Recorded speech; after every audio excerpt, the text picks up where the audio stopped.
bienvenue sur notre chaîne. Nous publions des extraits vidéo pour vous aider à choisir celui qui vous plaît. Pour savoir comment télécharger ce livre audio gratuitement, ou un autre de votre choix, n'hésitez pas à cliquer sur les liens en description.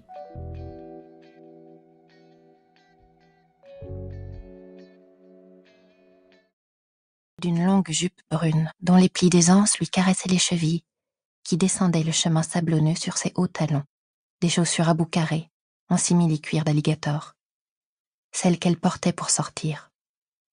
Kia aurait voulu crier, mais elle savait qu'il ne fallait pas réveiller pas. Elle ouvrit la porte et se posta en haut des marches en briques et en bois du perron. De là, elle vit que Ma portait sa grande valise de voyage bleue. D'ordinaire, avec la confiance d'un chiot, Kia savait que sa mère reviendrait bientôt, les bras chargés de viande emballée dans du papier marron huileux ou d'un poulet entier dont la tête se balançait au bout de son cou. Mais jamais Ma n'avait aux pieds ses chaussures en alligator, ni ne portait une valise. Ma se retournait toujours à l'endroit où le chemin rejoignait la route, le bras levé bien haut, agitant sa main blanche, avant de s'avancer sur la piste qui traversait les forêts des marais et les lagunes envahies de roseaux pour gagner la petite ville quand la marée le permettait. Mais ce jour-là, elle poursuivit sans s'arrêter, d'un pas mal assuré entre les ornières. Sa haute silhouette émergeait par instants dans les trouilles des bois, jusqu'à ce que seules quelques images fugitives de son foulard blanc apparaissent entre les feuilles. Kia s'élança jusqu'à l'endroit d'où elle savait qu'elle pourrait voir toute la route. De là, elle en était sûre, Ma lui ferait un signe. Mais elle n'y arriva que pour entrevoir l'éclair bleu de la valise, une couleur qui s'accordait si mal à la forêt alentour, juste avant qu'il disparaisse. Elle sentit un poids sur sa poitrine, aussi lourd que des mottes de boue noire, et elle revint s'asseoir sur les marches. Kia était la Benjamine. Ses 4 frères et sœurs étaient tous beaucoup plus grands qu'elle, même si plus tard elle devait oublier leurs âges respectifs.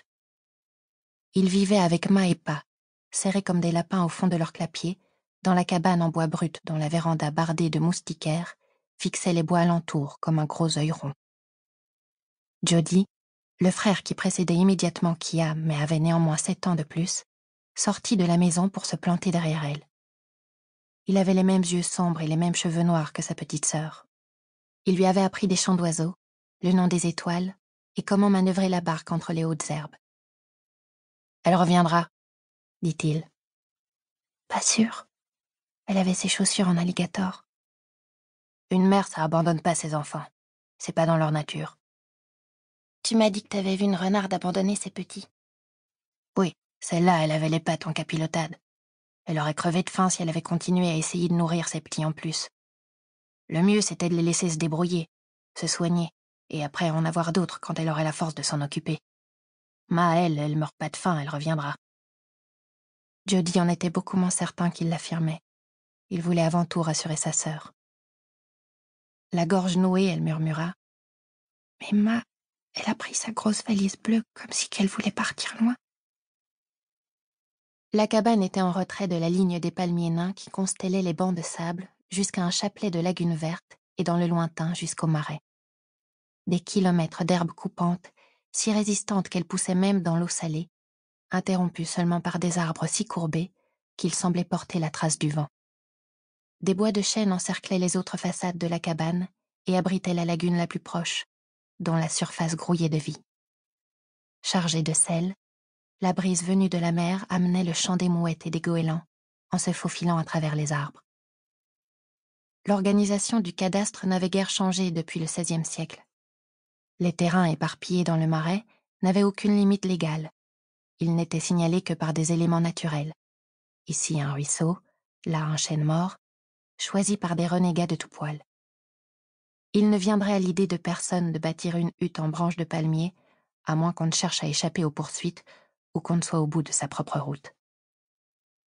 Le marais était bordé par un rivage déchiqueté, que les explorateurs d'antan avaient baptisé le cimetière de l'Atlantique, à cause de ses courants dangereux, de la furie de ses vents et des bancs de sable qui faisaient couler les bateaux comme des chapeaux en papier tout au long de la côte de Caroline du Nord. Dans son journal de bord, un marin avait écrit « Avons caboté le long du rivage, mais trouvé aucune entrée visible.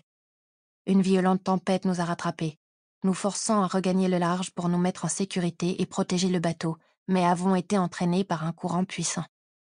Cette terre n'étant que tourbière et marécage, nous sommes retournés vers le navire, tous pris par un désarroi pareil à celui qui ne manquera pas de s'emparer de tout homme qui viendra jamais s'installer sur cette terre.